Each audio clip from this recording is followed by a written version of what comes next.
شروع اللہ کا نام لے کر جو بڑا مہربان نہایت رحم والا ہے۔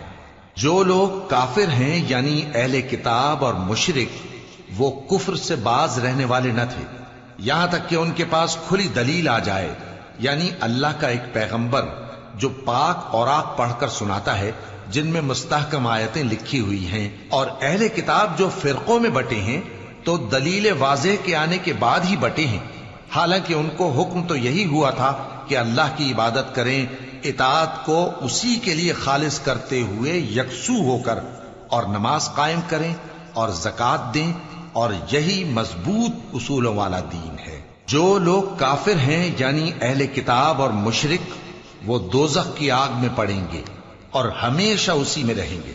یہ لوگ سب مخلوق سے زیادہ برے ہیں۔ بے شک جو لوگ ایمان لائے اور نیک عمل کرتے رہے وہ تمام خلقت سے بہتر ہیں۔ ان کا صلہ ان کے پروردگار کے ہاں ہمیشہ رہنے کے باغ ہیں جن کے نیچے نہریں بہ رہی ہیں، ہمیشہ ہمیشہ ان میں رہیں گے۔ اللہ ان سے خوش اور وہ اس سے خوش۔ یہ صلہ اس کے لیے ہے جو اپنے پروردگار سے ڈرتا ہے۔